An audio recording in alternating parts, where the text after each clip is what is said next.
We're diving deep into the raw data today, and we're focusing on one of the most unexpected and, frankly, explosive turnaround stories in the entire space sector. Oh, absolutely. If you follow high-growth, high-risk stocks, you know exactly who we're talking about. Planet Labs, ticker PL. I mean, it's really hard to overstate the performance. If you were holding this stock going into 2025, you ended the year with 4 times your money. 4 times. It didn't just grow, it quadrupled. That sort of, market frenzy usually signifies a major inflection point, not just a few good quarterly numbers. Right. But to really understand that four-bagger, we have to acknowledge the backstory, which was, well, pretty miserable. Oh, it was. This company wasn't always a darling. Hmm. Just a couple of years ago, critics were calling it a textbook example of an IPO failure. So what was all the early grief about? It's because the initial expectations were just completely detached from reality. Leading up to their 2021 public offering, they sold this vision of extraordinary rapid growth. The classic SPAC promise. Exactly. They were promising investors sales growth rates exceeding 50% year over year.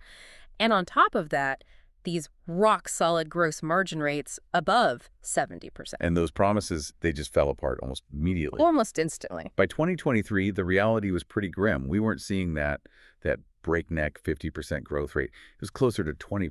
Right, and the margins were stuck. They were stuck around 50%, a full 20 points below their projections. They simply weren't expanding or, generating profits at the scale they needed to justify that initial valuation. They were just burning cash. Burning cash fast, constantly disappointing the market, and the stock price reflected that whole narrative failure. They needed an absolute game changer, something structural, not just, a little incremental improvement here and there. Okay, so let's pivot from the disappointment then.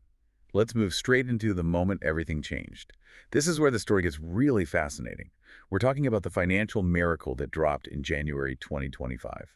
The miracle was simply a massive, unprecedented contract. They announced the biggest deal in their corporate history. The biggest ever. A colossal 7-year agreement valued at $230 million. And it wasn't just new business, it was an expansion of an existing relationship with a key Asia-Pacific commercial partner. A $230 million deal is a huge commitment in this space. Who was this mystery partner, and what were they buying exactly? So the partner was later identified as Japan's SKY Perfect JSAT. Okay.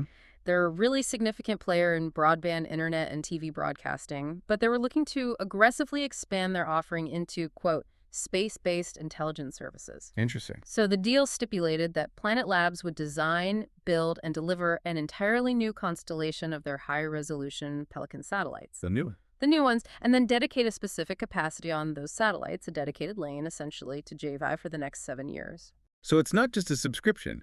It's like they're building the car and reserving the driver's seat for a fixed term. This feels like the ultimate validation of their tech. It is. But how immediate was the financial impact, really? Did it solve all their problems instantly? It was instantaneous and transformative in 2 critical ways. First, the partner's upfront payment was enough to fully fund the construction and launch of those 32 Pelican satellites. Wow. So Planet Labs didn't have to use its own capital. Not a dime. Or incur new debt to build that expansion capacity. That's a massive CapEx burden Yeah. just lifted right off their balance sheet. Exactly. And second, and this is the most critical part for investors, the contract immediately flipped Planet Labs from being cash negative, a burner of capital, to free cash flow positive, FCF positive. They went from needing money to generating it in one fell swoop. And that single metric flip from negative FCF to positive FCF, that is the ultimate sign that a business model finally works. It's the moment the market decided, okay, the initial promises may have been wrong, but the potential is real. That's it. And that transition is what drove the stock to quadruple. It proved the underlying engine could not only run, but actually generate significant cash. Which brings us to today. Was that contract a one-time fluke? Or is this turnaround holding up? We can check that by looking at the latest data specifically, the fiscal 2026 Q3 results, which came out just last month. And the results were strong. They provided exactly the verification the market needed. Now, while they still haven't touched those, crazy 50% growth promises from 2021, Right. revenue growth was 33% year over year, which is a substantial improvement over the 20% growth they were stuck at back in 2023. And what's also fascinating to me is how strong the forward-looking indicators are. It suggests this growth momentum isn't slowing down. No, not at all. They essentially tripled their backlog of orders that are ready to be fulfilled. Tripled it. And that is such a crucial metric. It demonstrates high confirmed demand for their satellite capacity, and it forecasts even stronger sales growth down the line. It confirms the whole strategy is working. And let's talk bottom line. They didn't just grow revenue. They made a major stride toward profit, breaking even on a GAAP basis. And that's great, but that FCF metric is what truly matters, though. Q3 marked their third straight quarter of positive free cash flow. Third straight. Just think about that for a second. This is only the third time ever that the company has generated consistent positive cash flow. 3 quarters of sustained profitability where they are self-funding their own operations. So for you, the person tracking this stock, this shift to consistent, repeatable FCF, that's the key metric that drove that huge investor optimism. It confirms sustainability, and that sustainability leads us directly into a discussion about expectations. Right. Because based on the cash flow they've already generated this fiscal year, Planet Labs is poised to just blow past Wall Street expectations for the full year. Okay, let's quantify that because massive beat gets thrown around a lot. What are the specific cash flow figures we've seen so far, year to date? Okay, so for the first 3 quarters of fiscal 2026, Planet Labs has generated $55.2 million in positive free cash flow. $55 million. Right.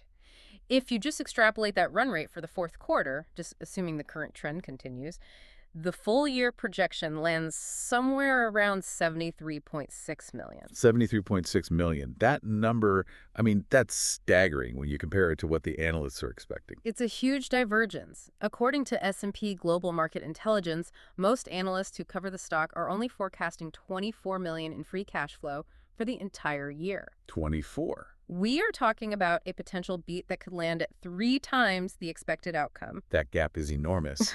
So why is this high projection credible? I mean, we need to look at the mechanics here, the cash they're bringing in from operations versus the money they're spending. Well, the cash generation has been incredibly robust. Operating cash flow, so the money flowing in from the business for the first 3 quarters is nearly $114 million.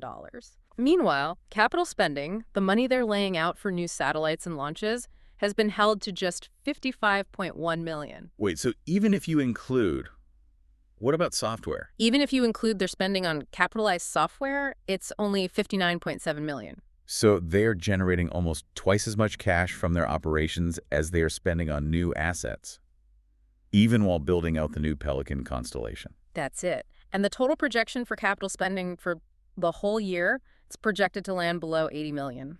The bottom line here is that the cash flow engine is running far, far faster than the capital required to expand the network.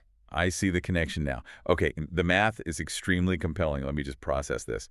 Even if Planet Labs somehow struggled and generated 0 new operating cash flow in Q4. Which is very unlikely. Right. They should still beat the analyst forecasts by more than $10 million in free cash flow. Precisely. And based on those Q3 trends, the likelihood of a flat Q4 is very, very low. If they maintain any kind of positive cash flow trend, the beat won't just be a beat, it's going to be massive. It'll validate every investor who pushed that stock price up over the last year. Which brings us to the big question everyone asks when a stock quadruples. Valuation. The big one. We know the turnaround worked, but what's the cost of admission now? Is it too late? Well, the cost is high. The market capitalization is valued up to about $7.1 billion based on the latest data points. $7.1 billion. So if we use our optimistic yet, data-supported run rate of $73.6 million for this year's FCF, the stock cost 88 times the best guess for this year's free cash flow. 88 times. That sounds almost, recklessly expensive by any traditional measure. That's a serious price tag. It is a shocking number, and it raises a really important question you have to ask about any hypergrowth or turnaround story. The reality is that a lot of growth stocks appear similarly expensive right at this precise moment, when they cross the threshold from being cash negative to finally being cash positive. So why does that happen? Is it because the current FCF number, the denominator in the equation, is still small, but the potential for that rapid future growth is just enormous, creating maximum optimism? That's exactly it. Investors are betting that the company can quickly grow that XCF number from, say, $73 million to, $300 million in the next few years. The fairness of that 88 times valuation depends entirely on how quickly Planet Labs can actually grow that finally positive free cash flow. And if they can't sustain that kind of exponential FCF growth. That multiple will contract fast. This has been a really insightful deep dive into what actually matters when you're tracking these kinds of turnaround stocks. The key lesson here seems to be that Planet Labs' narrative shifted entirely because of one thing. That major $230 million contract with JSAT. That was the catalyst. That deal funded their expansion, and more importantly, it flipped their critical metric to consistently positive free cash flow. The market has voted, and they are overwhelmingly optimistic. All the focus now is on the consistency of that FCF generation. The Q3 data we discussed is strongly foreshadowing a massive earnings beat, which, if delivered, will cement their place as a profit-generating force in this sector. They've proven they can execute once. But let's end with a final provocative thought for you, the listener, to consider. Given that the stock has already quadrupled, and that high valuation is entirely dependent on sustained future growth, what percentage increase in FCF growth would be required in the next fiscal year just to keep that 88 times current valuation multiple from collapsing? The company has set the bar incredibly high for itself. Now we get to see if they can clear it.